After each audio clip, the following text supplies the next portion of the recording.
Hello, and welcome to the Weekly Scroll Podcast. My name is Ryan. Real quick, here's a volume warning. And where is my fucking lamb sauce? There we go. And today we're joined by a very special guest. It is Maul. How are you doing today, Maul? Hello. Thank you for having me. I'm doing great. Yeah, absolutely. Got to see Maul recently at GenCon. We'll talk about that here in a little bit. But for those watching who might be unfortunate enough not to know who you are, who the heck are you? Why are you here with us today? I'm just a little guy, I'm just here hanging out, thought it'd be fun just to come and have a little look. No, seriously, I'm Mol. I go by MOLOMOOT online. I am a artist, a ttrpg designer person. I'm trying to become more confident and comfortable with saying those things. That's one of my things right there. Hell yeah.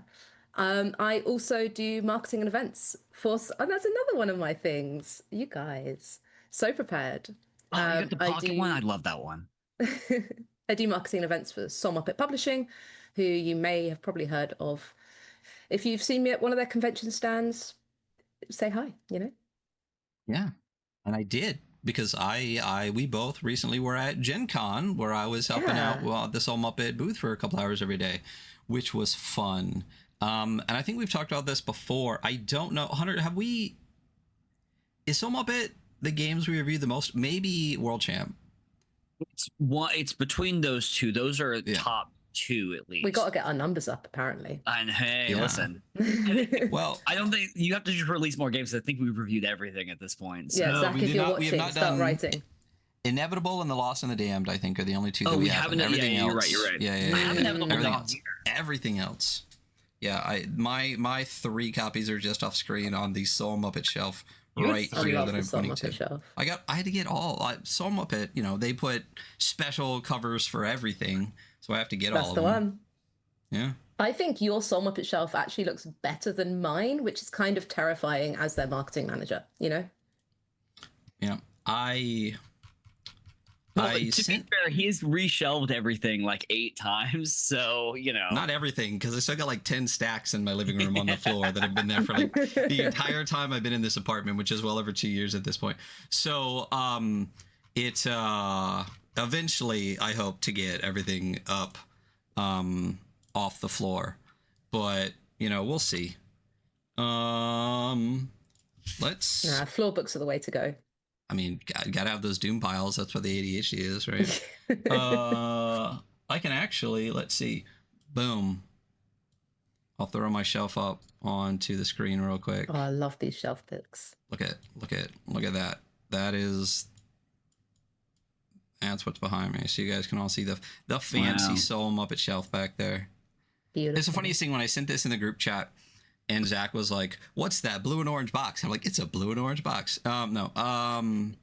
But yeah. So, SoulMuppet. That is what you do. That is what's going on. We did go to GenCon. Was that your first GenCon? That was, yeah. It was my first GenCon. It was insane. I'd kind of been like, "Oh yeah, it's a super big convention. We have those in the UK. It's fine." And then the Thursday and the Friday, I was like, "Yeah, this is cool." And then I actually managed to walk around at one point and I was like, oh, this is insane. There is just so much going on, not just in the convention hall, but also like in the freaking, is it Oil Stadium or something? I was just like, that's nuts. It's the Indianapolis Colts football stadium, Lucas Oil Stadium. That's right next to it's right next to the convention center. Yeah. And same thing, and then I was always told. And the hotels. It's ridiculous. Yeah. I was always told that GenCon was big. I had never understood that it was literally the entire massive convention center, all of the hotels, and an entire freaking football stadium, including all like the floors beneath it where they were doing like LARP dungeons and shit. It was too big. After the first day where I kind of looked around a little bit, I was like, nope, I'm going to find the door that is closest to the exhibitor hall, and I'm going to walk from that door to the exhibitor hall and out every day, and that's it. I didn't go to the stadium. I didn't do any of it. I'm like, and I slept in every day. It was nuts. Yeah. I mean, crazy. And like, I think this is such a weird thing, but as like at UK conventions, there are quite a lot of like, there's always the emergency exits in your convention center. But when you go to a UK con, there are like security guards on every one. So if you need a 5-minute break outside, you can just go, hey dude, how's it going? I'm an exhibitor, let me pop outside. You cannot do that at Gen Con, right? If you want to leave and like have some fresh air, you got to go all the way outside. And that was weirdly like confusing to me. I was like, but I just want to pop outside and breathe for 5 minutes. But yeah. Yeah. No, well, what's crazy is anytime you even would step outside, there's like 1,000 people just like hanging out right outside. If you actually want to get away, you have to walk like literally blocks away to really not feel like you're still in a con. Which have you ever been to other conventions in the US, or obviously been to some in the UK? Only PAX, but not as an exhibitor. We just went and had like a look around to see if we could maybe go this year. But yeah, that's so when I saw y'all in person. Yeah, I think so. Yeah. I personally, I liked PAX a lot better, which everyone told me I would, and they were completely right. I'm glad I did Gen Con once, but I don't know if I would do it again. How did you feel about like the crowd at Gen Con, like the vibe of what they were looking for? It was really interesting. I think that I really expected more. Again, I'm not sure if we were in a bit of an odd position, but I thought that there would be more people eager for TTRPGs and wanting to stop by. I maybe because of the way we're positioned, maybe we're a semi-popular company already and a lot of people have our books. But I think there is this real growing space of TTRPGs as a lifestyle, right? And folks are kind of here just for like play games and hang out with friends, which is totally fine. Or, you know, to buy their branded mugs. The convention culture is really different than it is to the UK. From what I've seen, at least, the UK convention culture doesn't have as much gameplay happening, right? Whereas at Gen Con, every single hotel room and every single outside space were filled with tables of people playing role-playing games. And that was nuts to me. Yeah. I mean, I got to play a little bit in the hotel lobby after a day once, but yeah, they had huge sections of people playing all the time. It was definitely, I felt though that it was definitely different than PAX, because me and Hunter actually worked PAX, and so the people that were coming up to the World Champ booth or the versus at PAX versus the people that were coming up to the SoulMuppet booth, they just seemed like a very different group of people. Like, I can't count the number of times people walked up to us at Gen Con and were like, so are these novels? And it's like, no, they're tabletop role-playing games. Where at PAX, every single person rolling up was, it's tabletop role-playing games. So I felt like PAX was very much like a ttrpg convention that also had some like board games and card games, and Gen Con to me really felt like it was almost more like a board game and card game convention that had some ttrpgs outside of, like you said, just the mass number of games that were being played. So it was a very interesting group. Can I ask a question? No. Okay. Go away. Were there a lot of booths selling novels? Because, like, in my mind, I find that as a weird question at a gaming convention of any type. So I think that this is literally what I was about to say. There was a writer's block, I think. No, you guys called it like, not you guys, Gen Con called it Author's Alley, I think. Because I remember being annoyed that author was spelt wrong. No O-U-R? It's just, don't even get me started, it's fine. And so maybe that was why, because we weren't too far away from that bit, right? There was like Author's Avenue, and then there was a bit of Artist Alley, and then there was like, it just kind of continued into regular con. But yeah, it was really, really fascinating because that's not a question I was expecting at that convention. So yeah, who knows? Yeah. I mean, it's also because all of your books are gorgeous. They don't have, like D&D covers. You don't see a 5 adventurers back to back with like a dragon behind them. When you look at Orbital Blues, like, I can absolutely see someone being like, oh, that looks like a cool sci-fi book. You know what I mean? It has kind of a novel-esque kind of cover to it. Inevitable, a little bit different. Especially with like the pages open, to the art and the words inside. But to an extent, I can see if people first looked at that, or even Emmy Allen's books. I can see why someone might have 100%. Thought maybe those were a little bit fiction. But you know, I mean, I think the longest line I saw for that entire convention, no matter what, was like the Doomsling line that was wrapped around half the convention the entire friggin' time. But you know, again, that was kind of in a big like card game, board game section. But I don't know, it was fun, it was interesting, it was way too big. Like I said, if I do it again, I would do it in a very different way. And the last thing I'll say about it was, damn, Indianapolis was so nice. Like, I can't get over, because I've lived in LA, I've lived in Philadelphia, I've lived in a lot of big cities. I don't know how big cities are in Europe or in the UK, but they all smell like piss, and there's garbage everywhere. And Indianapolis was beautiful. Like, it was spotless. The architecture was great. It was like a city, but it was like the architecture was gorgeous. And I would say that to the Uber drivers every time I hopped in there, and they're like, yeah, there's literally a team of people the city hires to just go around cleaning the city the entire time. And I'm like, I don't understand why every place doesn't do it. But I thought, I was shocked at how nice Indianapolis was. Good job, Indy. Yeah, well done, Indy. Yeah. So we're talking about Serving Up Disaster. But prior to that, this is the project that you have currently running on Kickstarter right now. You have done a couple of other things that we kind of like showed up on screen. So I guess not going all the way back to like, so tell me about your childhood, but like what kind of got you into ttrpgs kind of to begin with, and then what got you from, you know, what Hunter held up to Serving Up Disaster? So I think, like most people, I started with D&D.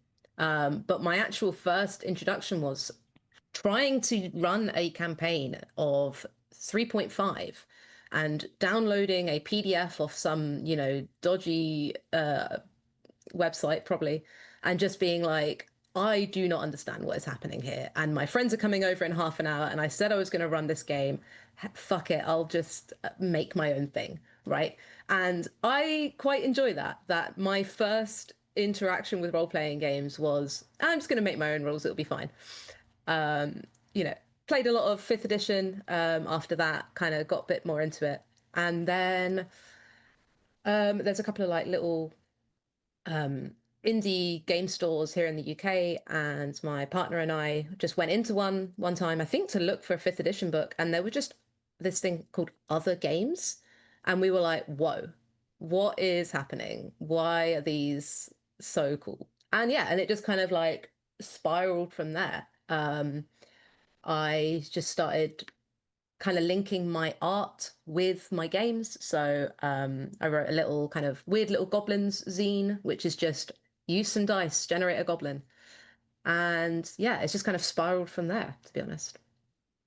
Yeah, I don't know if, let's see if I got one of those to hand. Whoa, excuse me. It's probably not going to show up on my terrible, terrible screen. There we go. Oh, cool. Weird little goblins. Weird little goblins. Roll up a weird little goblin for me. Yeah. You want a weird little goblin? Yeah, roll up a weird little goblin. Yes, all right. roll a weird little goblin. We'll call it the Weekly Scroll Goblin. Weekly Scroll Goblin incoming. Give me a number between 1 and 20, my friend. 11. 11. Your goblin's name is Burp. Perfect. And then a number between 1 and 12, please. 9. Was that a 9? Yes. Your goblin has webbed feet. Sick. And then a number between 1 and 10. 5. They fight with a meaty stick. Between 1 and 8. 3. 3. They're very combustible. Perfect. Combustible, I get it. We're there. Very combustible. And then a number between 1 and 6. 4. The war machine of this goblin band is the poop tube. I wish it was more sophisticated than it sounds. It's and who do they serve? Finally, a number between 1 and 4. 2. A 2. The Doom Shrieker. This goblin saw the future once and now screams the coming of death. There you go. Hell yeah. Good job, awesome. That's awesome. That's an NPC right there. Exactly. And an encounter. That's like my favorite kind of little peripheral to get, you know what I mean? Like something like funny like that where it does a thing and it's it's interesting and you can drop it into stuff. Yeah. And then I have What Is This? A Dungeon for Ants? Yes, by MOLOMOOT. Yes. And it's this tiny little thing that I got from tiniest scene. Yeah. Which is wonderful. This sits here on my desk with me. And then we have Serving Up Disaster. So yeah. What is Serving Up Disaster?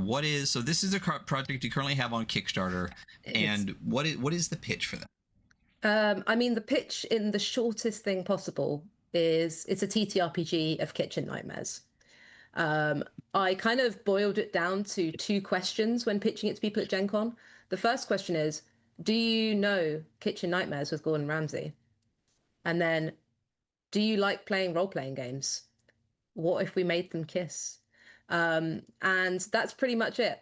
Your GM is Gordon Ramsay, because what is more like a frustrated GM than Gordon Ramsay walking into an absolutely collapsing restaurant? And what is more like a player than causing as much chaos as you can to frustrate your GM?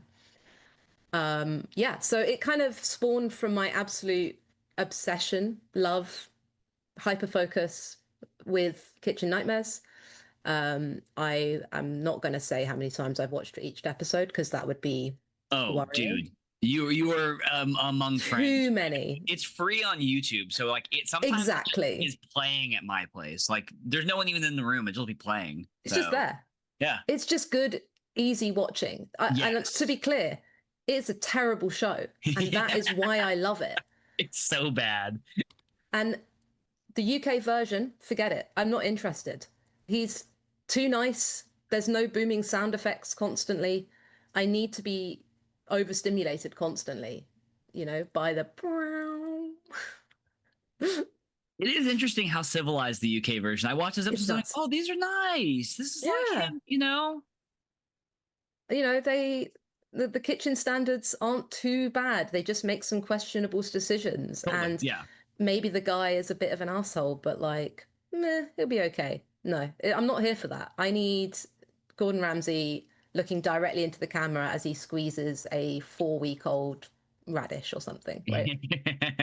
Isn't it rotten? Where's Gordon Ramsay from? He is British. So does he host the UK. British version? He does, yeah. Yeah. Okay. All right. So the British guy hosts both the American and British version. He gets to do both of them. He's still very blunt, but he's just less yelly, I'm about to probably get shot because he is actually Scottish. I would say I thought he was. I did not think he was British. I thought he was Scottish, but whatever. Technically, isn't Scottish British? Well, no, it's part of the UK. Don't say that. Don't. I'm gonna. Right, stop now. No, I'm gonna ask because I need to know. So the UK is the entire United Kingdom, which includes all of the island and Northern Ireland. Correct. Isn't Great Britain the island, which includes Scotland, Wales, and England? So aren't technically anyone on the island British? You know what? Welshman either, dude. They're not English. I mean, they're Welsh too. This is why the Scots built Hadrian's Wall, and you know what? Fair for them, Hey, listen. I mean, we all know how everyone in the world feels about England. So what, that you love us and that we always give back the things that we have borrowed for a short period of time. And it is funny to say that as an American, like criticizing another country. We fought a war about it. That's all I'm saying. You guys did one thing right, and that was to leave us behind. There you go. But yeah. Been downhill. But anyway, not to insult any of the Scots or Welsh or anybody, but maybe I always thought that anyone that's on the island was British, but I'll not say that again out loud. Anyway, Kitchen Nightmares. I was never a big kitchen. I think I always leaned more into desserts instead of the food. So I watched a lot of Great British Bake Off, all of the like cupcake in an hour things. The only real like food show I watched way too much of was Guy Fieri. He has not like Diner Drives and the Dives is great, but the show he did where it's basically like supermarket sweep plus the kitchen stuff, I can't remember. That's one I watched a ton. But obviously, we've all seen Gordon Ramsay do the Gordon Ramsay thing for a very long time. Yeah, and also I hate to be that guy, but Guy also says this as well. It's Fieri.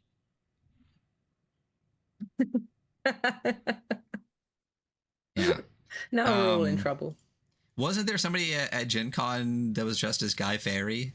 And there it was like, yeah, like a fairy. Yeah, it was a Fieri that had like the you know the spike tips and everything. Yeah. But anyway, great. Okay, so for those that maybe haven't watched a lot of Gordon Ramsay, what does that mean in making that a ttrpg? So yeah, again, I think it kind of comes back to this. It's all about, honestly, it's all about annoying your GM a little bit, right? And causing as much chaos as possible to try and kind of build up towards this final big resolution where you desperately try and save the restaurant.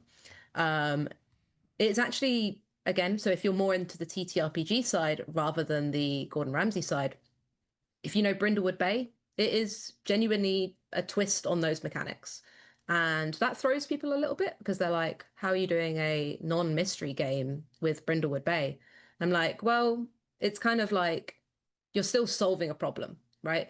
You're still figuring out different things that have gone wrong with this place. And at the end, coming together, going through how you solved the issue and having a big resolution mechanic, the relaunch night. So yeah, I think it's one of those things that's a really interesting twist that I don't think I've seen people do with Brindlewood. Brindlewood has been used a lot for mystery games and a lot for kind of weird, spooky stuff. But yes, it's a twist that I've never... It's interesting. Brindlewood Bay is interesting because I think a lot of people would also ask, how do you do a mystery with Brindlewood Bay? Because for those that know the mechanics of Brindlewood Bay, you know what I'm saying. So it's interesting that you use that because it makes a lot of sense to be like, well, the end is kind of what you make of it, of what you kind of did along the way, and using that as like the mechanic to do kind of like the relaunch and everything is fantastic. I think that's such a great system to convert to exactly what you're doing here. So mechanically, when you're actually playing the game, what does that look like? So, as you are, basically there is a set of, basically a session cycle structure, because every episode of Kitchen Nightmares literally follows the same structure. You are going through piece by piece, you know, the introduction, chef's trying the food, he's watching you do service, he's refurbishing the restaurant, and then you finally have a relaunch. Whenever characters are trying to show chef something or do something, that is called the service move. It's kind of a 2d6 and you're adding one of three stats, either communication, control, or cookery. Chefs are starting with, characters start with negatives to these stats. And over the course of the session, they're given opportunities to improve it by working with chef. When chef looks for a problem within the restaurant, that is called revealing problems. If you know Brindlewood, this is kind of like looking for clues. So this is something that chef, the GM, is rolling for and is influenced by how awful the rest of the table, the rest of the characters are doing, right? How they're being affected by it. It's a really interesting way to do it, I think, that this kind of like back and forth between players wanting to get themselves into worse situations so that chef can find more problems, so that chef wants to help them improve, so that at the end they're better at solving the issue. It's a kind of weird back and forth, but I think it's really interesting. Yeah, I mean, and it's a great inspiration for a tabletop role-playing game. I mean, it like you can see how it can be gamified. I'm almost surprised something like this hasn't been done already. Like, I'm shocked there's not more like Food Network tabletop role-playing games. Maybe this will spawn, a glut of them going forward. Yeah, I'm already inspired to do so many other terrible reality TV shows as well. In this kind of like same structure every session, new characters, desperately trying to kind of like This will Save eventually yourself. branch off into like those weird like romance reality TV shows, and we'll have like the Bachelorette tabletop RPG and like Love Island. You know? Yeah. I've already been talking about. Did you guys ever watch Catfish? Yeah. Oh, Yes. I think that would be a fun.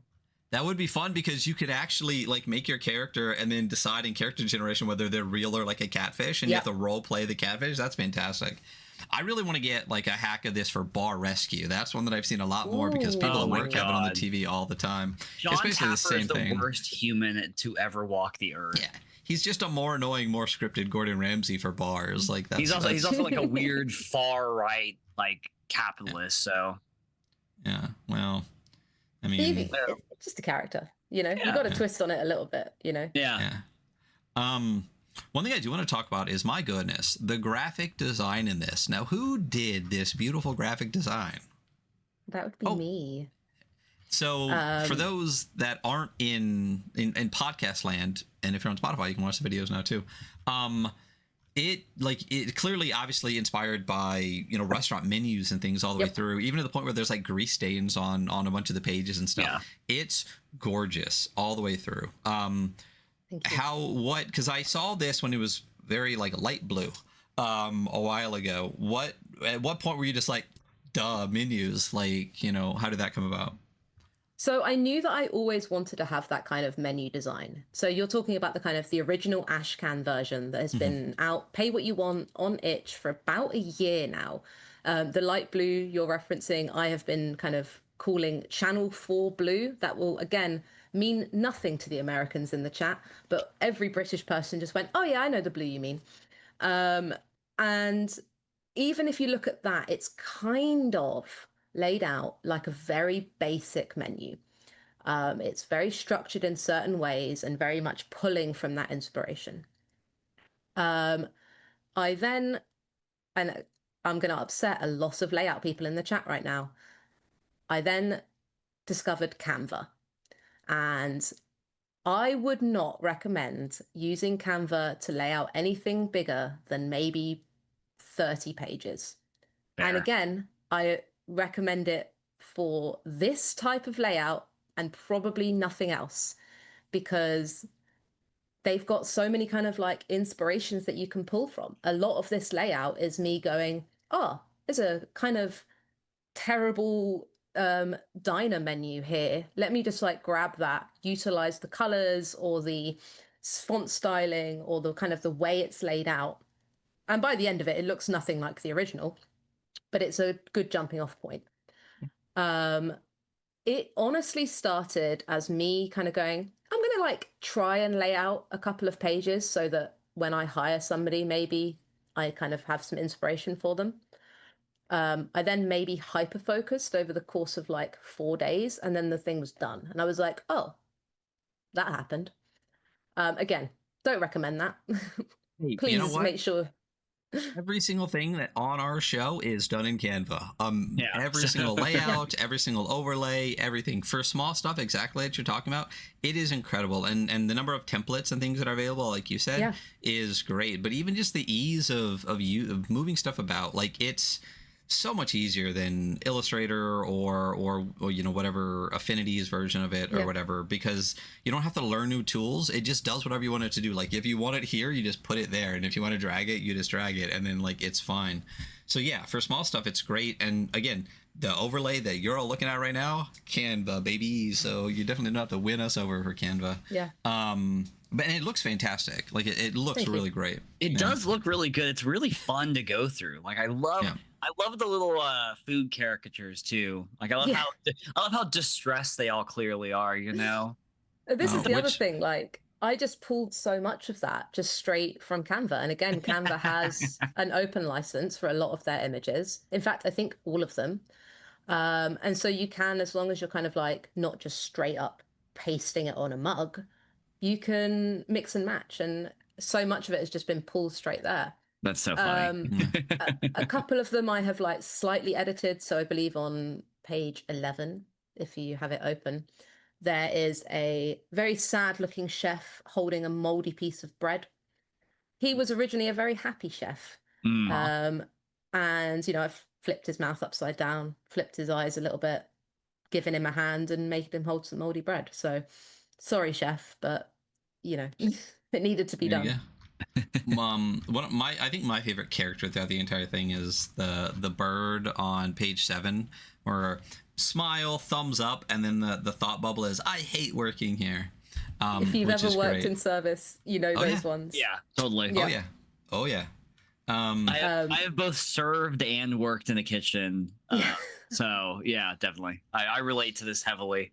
Yeah, definitely did my share of restaurants. My group at home right now, all of them worked in the kitchen together. I didn't work with them. So this will be a funny one to bring to the table with them because they all worked in like a kind of shitty kitchen. So we'll have like Nom style flashbacks, you know?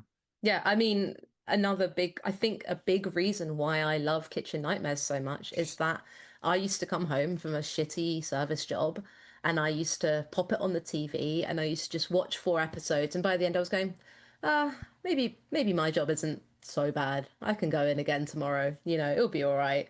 That's crazy because I used to do the same thing, but sometimes I'd be like, oh my God, it's actually worse at my job for a couple of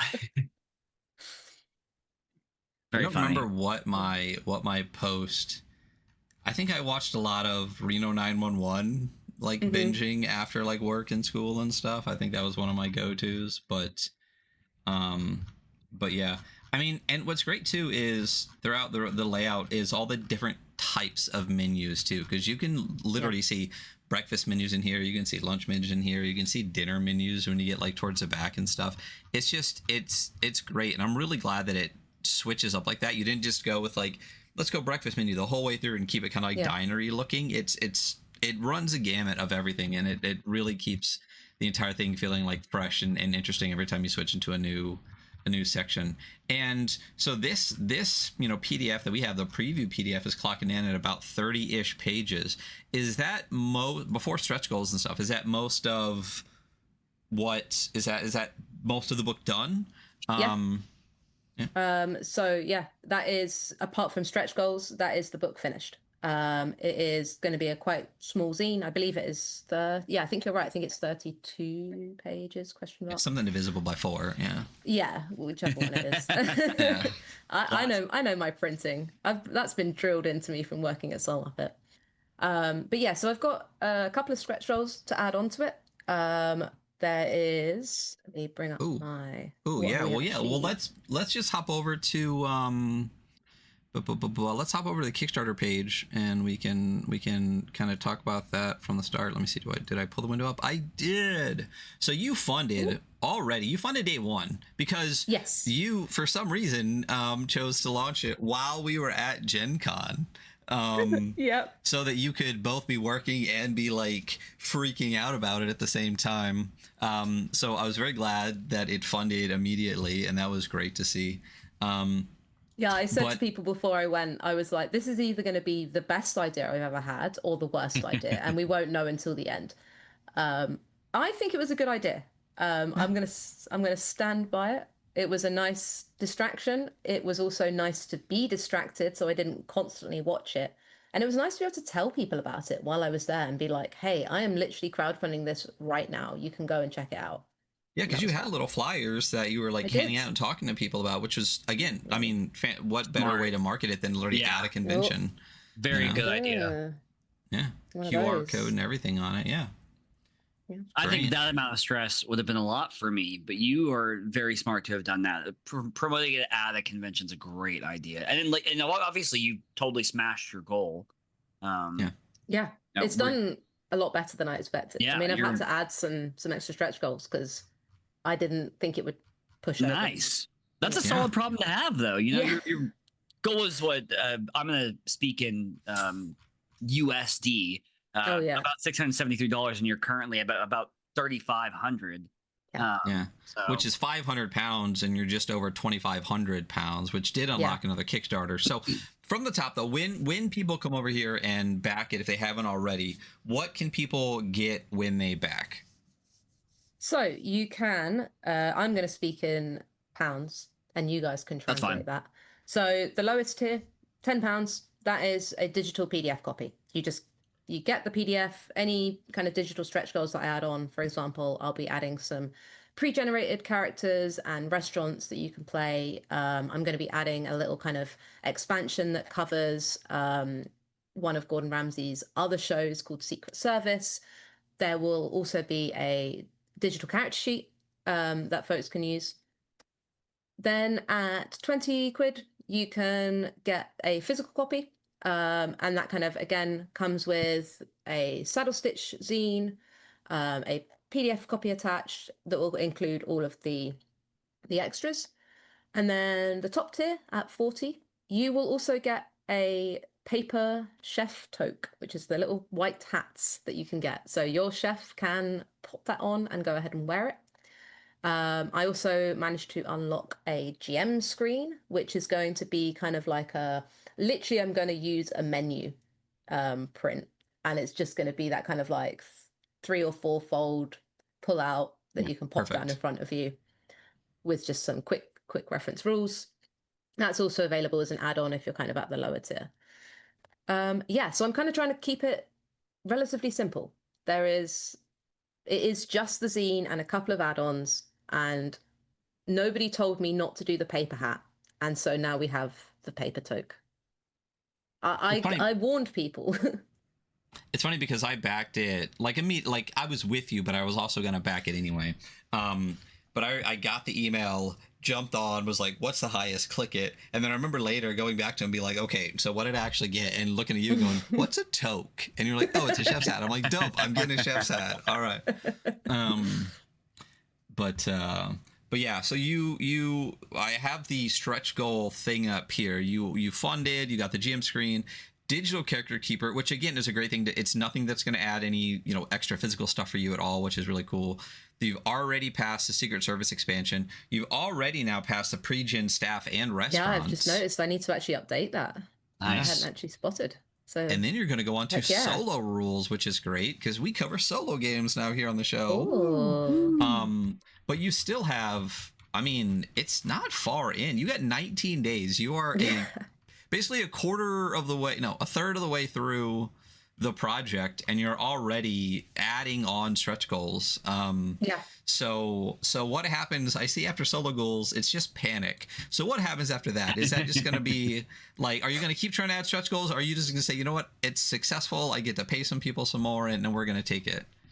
Yeah, so I think that the only kind of other maybe expansion I'd like to add is, obviously I've done Secret Service, which is Gordon Ramsay's new ridiculous show, which is he breaks in to a restaurant basically with a spy on the inside, and it's ridiculous. He has spy equipment, and he's got the black light and the the long tube. I haven't seen it yet. Oh, it's stupid. It's hot take.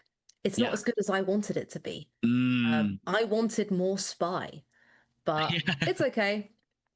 I think that the fun thing about that is that I'm going to have it so at the start of the game, you choose somebody to be the insider who is like feeding information to Ramsay. And so kind of like throughout each section of the session, everyone's going to pass a note to the chef that they think they're saying who is the insider, but the insider is going to write a little kind of extra problem that they can include.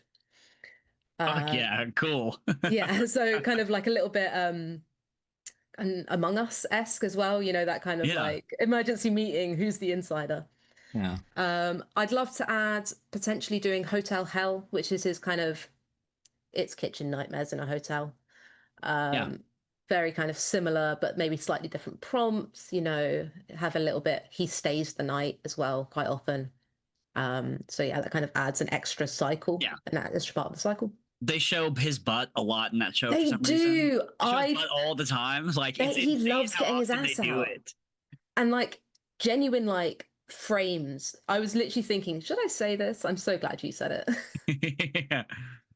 Yeah. It's don't understand. You guys are both talking way over my head, and I don't want to see Gordon Ramsay's ass. So he takes a shower in every episode of Hotel Hell to test it, and the showers are always like god awful, or he's like 6 foot something, and so they're like up to like the shower head to his nipple line. But no, they show a shot of his fucking butt like every goddamn time. And I'm not sure if it's Ramsay or if it's the cameraman or if it's just like, well, he's like, make sure you get my ass in this. It would be ridiculous if they were like, we have to show Ramsay's ass every episode, but then they get like a butt double. That would be just, you could just choose not to have a butt double because you're paying someone just to show their butt. That's crazy. I think it's Ramsay because like I think it's. He goes to the gym, like he looks like a guy who goes to the gym. Sometimes he grabs a thing with it. I'm like, that your arm is like, you look like you go to the gym, bro. So I think he's just like, I've been working on my squats and I've been doing my hip thrusts. So make sure you get a shot of my ass in this, you know? Yeah. And I also like the idea of Gordon Ramsay just being like, I don't want to do these fucking shows anymore. I'm gonna do ridiculous shit like show my ass every time. You know what I mean? Like he's like, cameraman, get in closer, you know? 58-year-old ass on screen every time. Too funny. Too funny. So basically, what an odd cultural icon, by the way, that we're like I think this game is great. I think it's also like I just think it's very interesting the fact that like there is this reality show star that like has been such a part of so many of our like entertainment experiences. Like I feel like this game is so incredibly relatable. Like even if you maybe aren't like a tabletop RPG person, like millions of people have watched that show, and like this resonates so deeply with like that experience. I think it's really charming. Yeah, I think it kind of works quite well, right? The Venn diagram, right? Of like, even if you haven't played a tabletop RPG is, but you know what Kitchen Nightmares is, and you'd love to be able to sit around a table with your friends and make your own one. But also, if you are a fan of TTRPGs that doesn't watch Kitchen Nightmares, but you understand the premise or you kind of, you know the vibe of what you're going for, I think that it kind of works quite well, right? Because, yeah, it's that kind of Venn diagram, right? Yeah, absolutely. You know, you could also make a family game because there is, he hosted MasterChef Junior. Yeah. And apparently, I did watch a little bit of it. He's like a fucking sweetheart to the entire time. He's like the nicest person ever. So you can literally flip the whole thing. Yeah, well, yeah. It's mostly an act, at least. But then he's also like expects better from chefs. Yeah. Right. So everything he says is super valid, right? Whenever he gets cross with adult chefs, it's very understandable. But, you know, he's also a guy that has had a very tough upbringing, has 4 children, 5, I think. Something like that, yeah. And, you know, a wife that, you know, he's very much a wife guy. And he's just a sweetheart. And you kind of forget that because you only see him in this expecting better from adults, right? Yeah. Yeah. 6 children. 6 kids. Damn. 6 children. Damn. That's why he gets his ass out all the time. I mean, obviously he gets his ass out all the time if he's got 6 kids. But listen, if I was a bajillionaire, I would have no kids. But I can see why some people would have a bunch, I guess. But yeah, so the plan, I guess, so for stretch goals is potentially more expansions. That's kind of the idea. To just more writing. Would it all be in the same zine? Would they be digital expansions? Like what? How would those come out? I think it kind of depends. This is gonna sound kind of print heavy, but it depends how many pages they come out at. Yeah. I will most likely just include them in the zine because I think that to have it all together is super easy. It's a bit more accessible for people. It's just there on the shelf. I do not want to have like extra pages floating around if I can help it. So yeah, but I think there's going to be a point where I'm actually like, you know what, guys, that's it. That's the game. I've made it. You could do that now if you wanted. You don't have to scope creep yourself into. I was going to ask about scope creep and like feature creep. Like, do you worry about that at all with like your idea that you add a few more stretch goals? 100%. Cool. I think again, I've worked with SoulMuppet for nearly 2 years now, and have worked on several Kickstarters with them, and the scope creep is real. There is a reason that on this Kickstarter, although I would love to work with other writers, there is a reason I'm not, because it gets difficult, it gets expensive, it gets, you know, very easy to scope creep on both payment and also waiting for people or relying on other people. I mean, this game is done by me. Yeah, sorry. I mean, you also now have over 128 people on Kickstarter's mail letter. Basically, you could always not scope creep, and just for Kitchen Nightmares expansion Kickstarter that's coming out next year, have a bunch of people on another zine or another project or a bundle of menus that are all the expansions and stuff. You could always just kind of push it off. Obviously, this one was successful. And once you have a successful project, it's much more likely your next project is also going to be successful, especially with the way Kickstarter pushes the. I mean, no matter how much we all, despise Kickstarter and a lot of things that they've done, stuff sells on Kickstarter. Their algorithm for getting people to back stuff that have never seen the stuff before is really great. Again, once you have one, it's always a lot easier. So, I mean, scope creep could always just turn into the next project, and I'd back that one too. Thank you. I appreciate that. Yeah, because again, there is a point where it's like you have to figure out, and I'm going to get a little bit numbers heavy here. You have to figure out actually how much am I making extra? Because at the end of the day, if 40 people have bought the book at 20 quid, if that's what I'm going to be selling for, anything that I add is actually reducing from that value for me. And for a backer's point of view, they always like to be able to push forward to something. There's a reason that they want to be able to share or kind of tell their friends or upgrade their pledge or get the add-ons or whatever. But yeah, it does become a point where you have to kind of sit back and go, if I add more and if I put 40 extra hours of work into this, I'm now not making as much as I would be. Right. Yeah. I mean, and again, you're 5 times funded. You could just say, all right, 19 days of chilling, I'm good. We're already there. So, or again, make more and we'll be happy for it. So that is on Kickstarter right now. We're going to make sure all the links to that are exactly where you think links are on the internet. But somewhere. Below, beside, around, in the about sections, in the comments, whatever, get in the comments. But all of the rest of your things we talked about, I assume you have an itch. I do. I most definitely do. Do you know what your itch address is? This is a question. I do. Oh my gosh. Because it's just the same as my name, molomoot.itch.io. Oh my That's God. great. You would be shocked the number of people who, the number of people that come on the show. We're like, so what's your itch? And they're like, oh, wait a minute, shit, what is my itch? Where's the dash? How many dashes do I have? I usually pull it up and say it before they actually say it. Damn. So. Yeah, I am literally at Molomoot pretty much everywhere. You'll find me. So yeah. And potentially even a little online web store coming soon. Whoa. Maybe. Or at least an online portfolio. It's something I've been putting off for a long time and have really wanted to be doing somewhere where I can say, hey, all of my art is in this one place. You don't have to browse my social media anymore.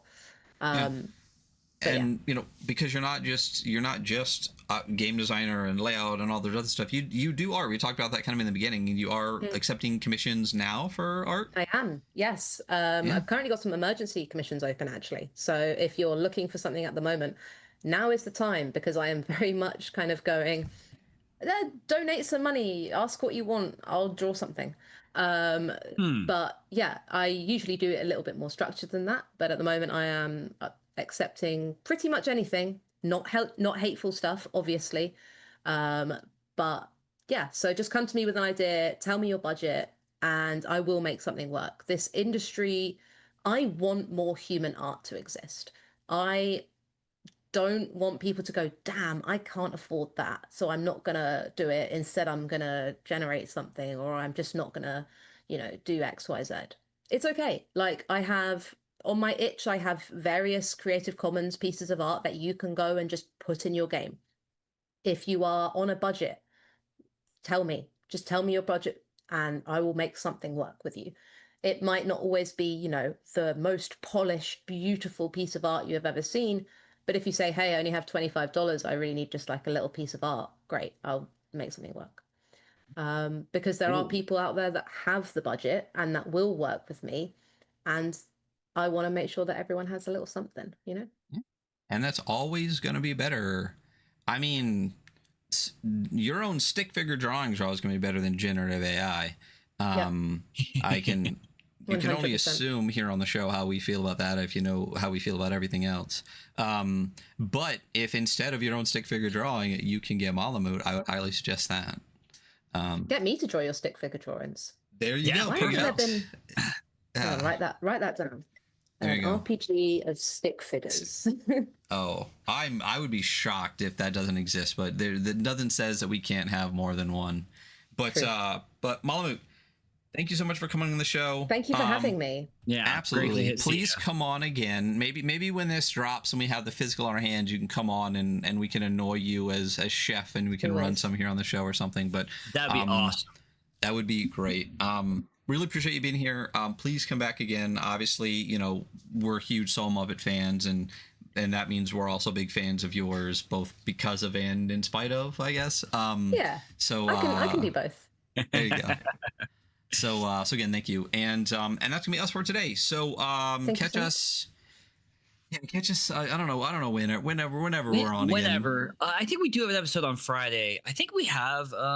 We're going over an adventure this Friday, which we've never done before. Our first one. Woo. Our first adventure. Yeah, we'll see. But again, thank you so much, and we will see you all later. Bye. Thank you.